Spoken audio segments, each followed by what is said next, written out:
Chapter 2. A new chief. Bard asked for Elvira and Ruger the next day. He wanted to understand why they believed this death walk would be better than staying and resolving the situation. Their arguments were quite compelling as they detailed what Holger did and thought. The chief had been gravely injured. Holger wanted to kill them all for not attacking the dryad. The fact that Elvira had struck him and said he wasn't even chief so she didn't have to obey him had bruised the man's ego and bought them a bit of time, as he didn't have a counter to it yet, especially when over half the village agreed with her. Though, it was only a matter of time till the chief passed away, and that would be the point of no return. While they discussed, a man came and asked for Elvira. She returned and asked for Bard and Sen to follow her. Bard could tell from her tone that something was going on, something that would affect their course of action. He remained calm and listened as they walked into town. People watched them, some with hope and pleading, others with scorn and bitterness. Even the children, unless far too young, showed their expressions of fright and worry, and a few came over and interacted with them, asking questions until their parents came and fetched them. Elvira was patient with their walk, no rush or anticipation to her movements. It helped Bard and Sen to remain calm. When they turned to the chief's house, Bard stopped. Elvira and Sen looked back at him, and he took a breath to show his discomfort with being here again. Sen grabbed his hand, and they walked inside, pushing the heavy fabric that draped across the entryway aside before opening the door. It was warm and smelled of herbs and incense inside, something Sen sighed in comfort at. It vaguely reminded them of her forest. "Elvira," a voice said, sounding far more worn down than the last Bard had heard it. The chief wasn't long for this world, by the sound of it. "What are you doing here?" Holger scrutinized, and Bard stepped between Sen and the man as he glared at Elvira.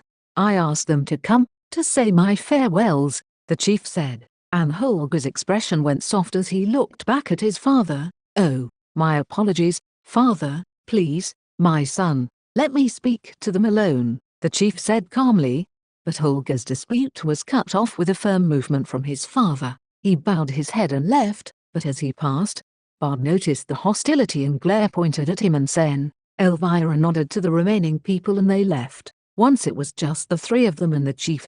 Elvira approached the chief and bowed, touching the ground with her fist. "Hello, chief," she greeted. "Won't you call me Papa, for old time's sake?" Elvira shook her head.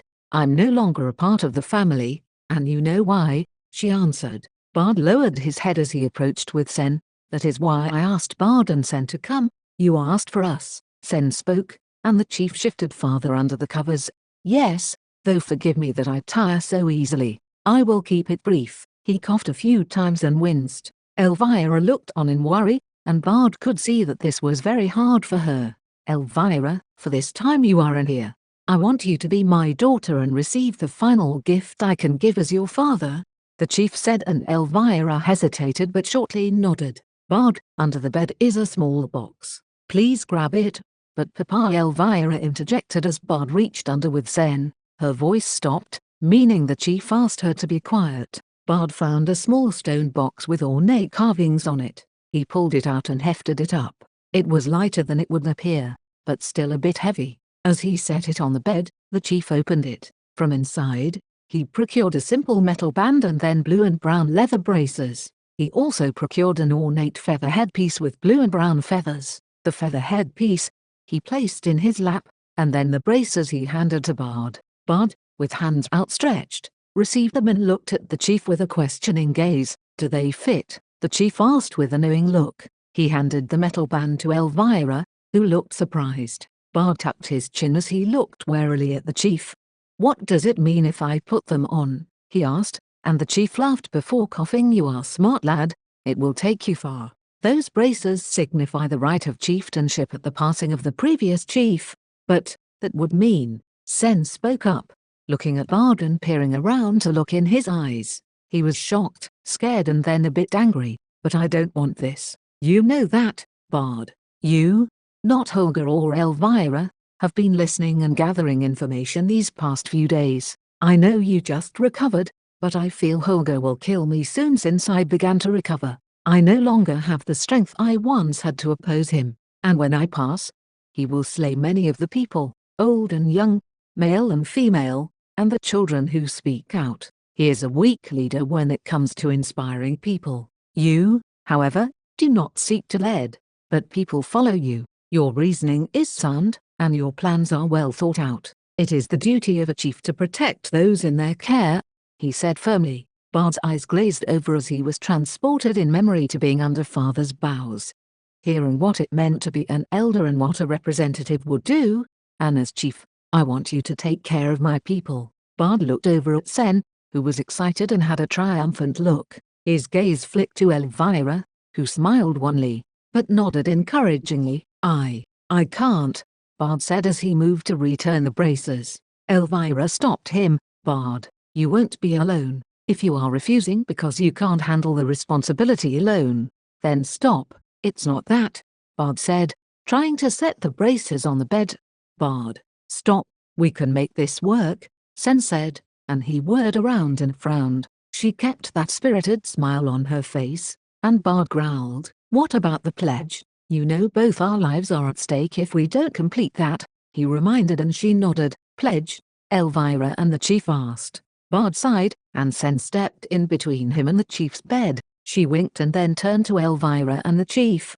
Bard and I aren't exactly married yet, just engaged, she said, and Bard was relieved she was saying the word right, and she was keeping her voice down. We didn't want any major problems with Holger, so Ruger suggested we behave as if we were already married. We have a long journey through the mountains and across the deserts to bring back the items we need to have our engagement ratified by the elder in my home, so we can be wed. We have a year to do it, and we are about 1/3 of the way through that. Bard is worried we won't make it if we have to move you all to avoid Holger's wrath. What happens if you don't make it back in a year?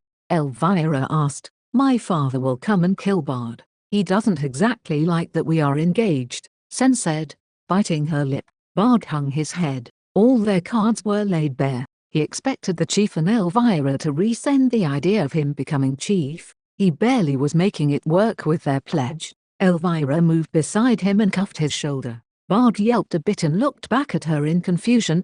That's for hiding things and trying to handle this on your own. Your bride-to-be is smart to share this. If we had known, we could have helped you both. It has nothing to do with you guys, so I didn't feel that you should let us know. Oh, Bard, Elvira sighed out the last word. You aren't going to be a perfect chief, and you will make mistakes, like this one here.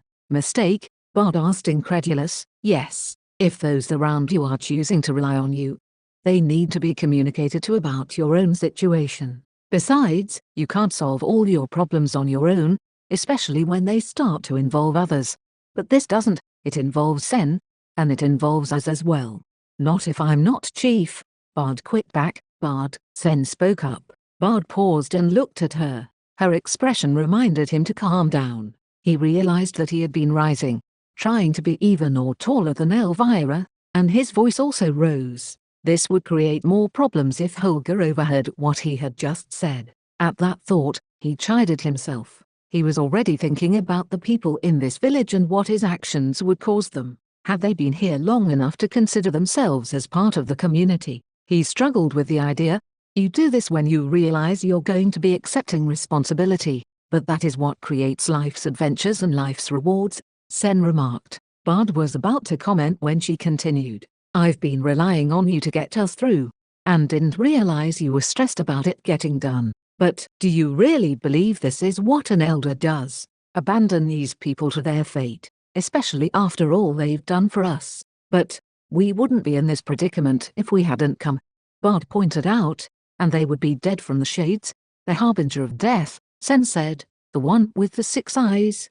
Bard asked, amused she knew that word. Sen nodded and Bard sighed. Fitting name, but you saved them. You talked with the chief. You came up with the framework of the plan and got everyone involved to protect the villagers, even though you could have just kept us too safe. Sen huffed to control her breathing. How is this any different? Bard looked away. From that perspective, she was right. Perhaps there was something he would gain from helping, and if nothing else, he wouldn't have their souls on his conscience. He thought about what would happen to those people outside if he didn't guide them away, and his heart ached. But how can we do this? he asked softly, and Sen came over and touched her forehead to his. Together, that's how. We aren't alone, either. Elvira was raised in the house of the chief. She knows more about what the people do in their daily lives, and how to take care of them. And I was raised to be the next leader by my father. We can help with what you are lacking, but you do need to talk.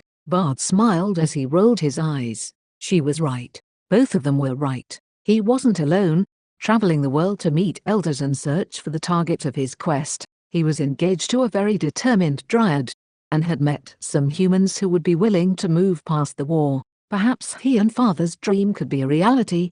He just wasn't expecting it to happen like this. He looked at Elvira and the chief and bowed his head. I'm sorry, I hadn't considered all your points. I was too focused on myself. It's fine, Bard, Elvira chuckled. You came around to it yourself well, with a bit of help from your wife.